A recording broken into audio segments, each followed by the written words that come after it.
Lovelies. හොඳට කල්පනා කරලා බලන්න. අපිට අපේ ජීවිත සමහර වෙලාවට වරද්දන්නේ අපේ දෙමව්පියෝ. එක ටොක්සික් ෆැමිලි එකකට ඉපදුණු කෙනෙක්ට හොඳට දැනෙනවා. ඔයගලන්ට ටොක්සික් පේරන්ට්ස්ලා නම් ඉඳලා තියෙන්නේ. ඒගොල්ලන්ගේ ටොක්සිසිටි එක අපි හිතනවා නෝමල් කියලා. කියන්නේ නරකට සලකන එක, කෑ ගහන එක, වෛරය විදියට වෛරය ප්‍රදර්ශනය කරමින් ජීවත් වෙන එක, බයින එක, ගහන එක අපි හිතනවා මේක නෝමල්. දෙමව්පියෝ අපිට මේක කරන්නේ අපිව හදාගන්න. ඒ වගේ ඒවා සාධාරණීකරණය කරමින් අපි ජීවත් වෙමින් අපි ලොකු වෙනවා. ඊට පස්සේ අපි රිලේෂන්ෂිප් එකකට යද්දී අපි හිතනවා රිලේෂන්ෂිප් එකේ අපේ පාර්ට්නර්ත් අපිට මේ විදිහට සලකද්දී ඒ විදිහටම නම් සලකන්නේ අපි ඒකේ සමානාත්මතාවයක් දකිනවා. එතකොට අපි හිතනවා දෙමව්පියෝ ගේ අපේ පාර්ට්නර් ටොක්සික් පාර්ට්නර්ගේ අපිට කිසිම වෙනසක් නැහැ. ඒකේ ලැබි බවක් දැනෙනවා අපිට. ඊට පස්සේ අපි ඒක පාර්ට්නර් අපිට නරකට කොහොමත් සැලකුවත් අපි ඒක ඕකේ කියන තැන ඉඳලා අපිත් එක්ක ජීවත් වෙන්න ඉස්සරහට ජීවිතේ ගෙනියන්න try කරනවා. එතකොට මම හිතන විදිහට ඒක වැරදි.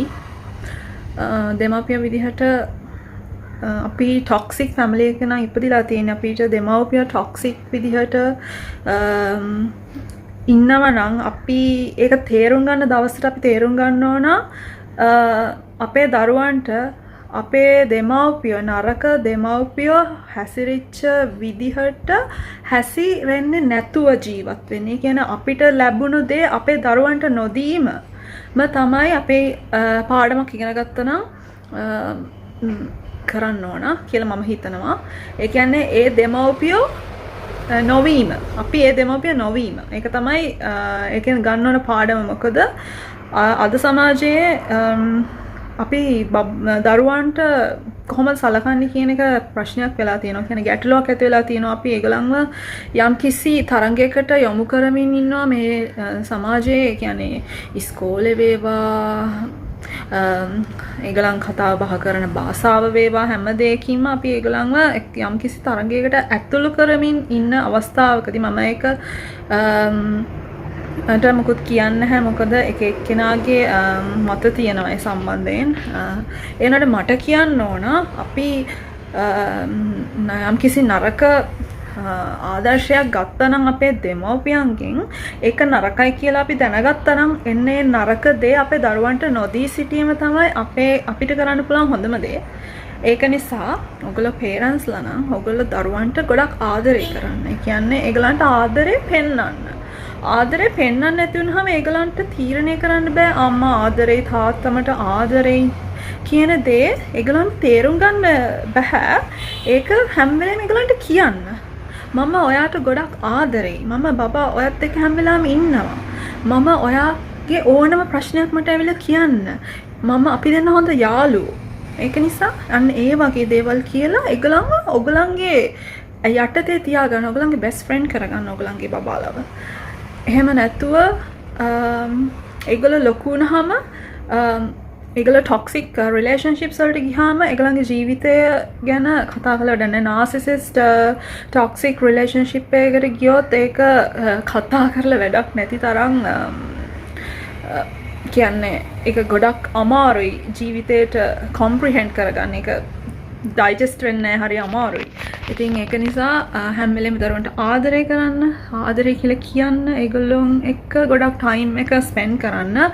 මම කියන්නේ හැම වෙලේම දරුවන්ට දරුවා හදන්න ප්ලෑන් කරන්න. ප්ලෑන් නොකර හදන්න එපා. ඒ කියන්නේ යම් කිසි ස්ටෑන්ඩඩ් එකකට ආවට පස්සේ ඒ කියන්නේ පවුලේ අම්මා හැම වෙලේම දරුවෙක් ඉන්නවා නම් හොඳයි අද සමාජයේ. කියන්නේ අම්මා වැඩට යන එක මම හොඳ දෙයක් විදිහට දකින්නේ නැහැ. මොකද දැන් දරුවන් එක්ක ඉන්න අම්මට හෝ තාත්තට දෙන්නගේ එක්කෙනෙක් අනිවාර්යෙන් දරුවෙක් රැඳෙන්න ඕන. ෆුල් ටයිම් ඉන්න ඕන.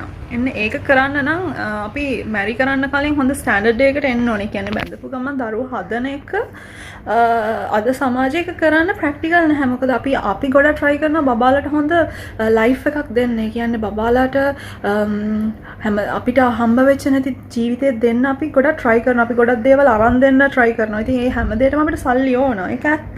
ඒ වුණාට එහා සමානව ඊටත් වැඩි වටිනාකමක් මම දකිනවා දරුවා එක්ක අම්මා හෝ තාත්තා ෆුල් ටයිම් රැඳෙන එක. මොකද ඒගොල්ලන්ට ඒක ගොඩක් අවශ්‍යයි. කියන්නේ විශේෂයෙන් පිටරට යනවා නම් දෙමව්පියෝ ඒක ගැන ගොඩක් කල්පනා කරලා බලන්න. මොකද ඒක දරුවන්ට මානසිකව මාර විදිහට බලපානවා. ඒ කියන්නේ ඒක ඩිරෙක්ට්ලි චූටි බබාලට ගොඩක් බලපානවා. ඒක පොඩි කාලේ ඒක පිට දාන්න නැතිව ඒගොල්ලෝ ඒක ඕකේ කියන මෙන්ටැලිටි එක ඔයගලන්ට පෙන්නයි. බට් පස්සේ කාලෙදී ඒක ඒගොල්ලන්ගේ අනිවාර්යෙන් ඒ හිඩස පිට දානවා. ඒගොල්ලෝ දෙමව්පිය ගැන ප්‍රශ්නාර්ථ ලකුණකින් බලනවා. ඒක නිසා ටොක්සික් දෙමව්පියෙක් වෙන්න එපා. හැම වෙලේම බබාලට ආදරය කරන්න ගහන්න එපාලා. දරුවන්ට ගහලා හදන්න ඕන නැහැ. මොකද ගහනවා කියන්නේ අපි දරුවෙට අපේ තරහ අපිට පාලනය කරගන්න බෑ කියන එක. අපිට අපේ තරහ පාලනය කර ගැනීම ඒක ගැන කල්පනා කරලා බලන්න.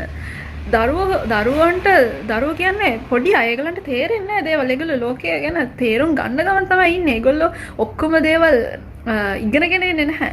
ඉතින් ඒක අන්න ඒ දේ තේරුම් ගත්තොත් අපිට දරුවෝ එක්ක ඉවසීම ප්‍රගුණ කරන්න පුළුවන්. ඉතින් දරුවෙක් හම්බ වෙනවා කියන එකම අපිට ඉවසීම නැති අම්මා කෙනෙක්ට ඉවසීම ප්‍රගුණ කරන්න හොඳ මාර්ගයක් ඒක. ඒව ගැන කල්පනා කරන්න නම් අපි ජීවිතේ අපි මේ රැට් රේස් එක මේ දුවන දිවිල්ල මේ ජීවිතේ අපි මේ රස්සාවට යනවා. උදේ රස්සාවට ගිහලා හවස වෙනවා. දරුවෝ වෙන කෙනෙක් බලනවා. ඒ වගේ ප්‍රශ්න ගොඩක් අඩු වෙලාවක තමයි අපිට ඒව ගැන කල්පනා කරලා බලන්න පුළුවන් වෙන්නේ. ඉතින් අන්න ඒක නිසා මම කියන්නේ මගේ channel එකේ ඉන්න හැමෝටම මම කියන්නේ ආදරය කරන්න, දරුවන්ට ගොඩක් ආදරය කරන්න. ඒගොල්ලන්ට ආදරේ පෙන්නන්න. ඒගොල්ලන්ව බදාගෙන ගොඩක් වෙලා ඉන්න. ඒගොල්ලන්ට උම්ම දෙන්න. ඒගොල්ලන්ට කියන්න ඒගොල්ලෝ ගොඩක් සේෆ් කියලා දෙමව්පියෝ ගැන. අපි දරුවන්ට ගහන්න, බයින්න ගියොත් ඒගොල්ලෝ හිතනවා අම්මා මගේ ජීවිතේ මම ආදරය කරන මට සේෆ්වම තැන මගේ අම්මා මගේ තාත්තා. ඉතින් එයා මට ගහනවා, එයා මට බයිනවා, එයා මට වැරද්දක් කරොත් මෙහෙම හැසිරෙනවා නම්, මෙහෙම කියනවා නම් මට මේ ලෝකේ වෙන කෙනෙක් නෑනේ සේෆ් කියලා දැනෙන තැනක්. ඔයගොල්ලෝ මොකද්ද මේ ගැන හිතන්නේ? මට කමෙන්ට් එකක් දාන්න. දරුවන්ට ආදරය කරන්න මගේ channel එකේ ගොඩක් බබාලා ඉන්න අම්මලා ඉන්නවා. දරුවන්ට ගහන්න එපා. ගහන්නේ නැතුව සැර කරන්නේ නැතුව හදන්න පුළුවන් අනිවාර්යෙන්. එහෙම ඉවසීම ප්‍රගුණ කරන්න. ඒකට තමයි මව් පදවිය ලැබෙන්නේ. ඒක නිසා මට ඕන වෙලා තිබෙ මේක කියන්න. ඒක නිසා බොහොම ස්තුතියි. I humble. Okay, bye.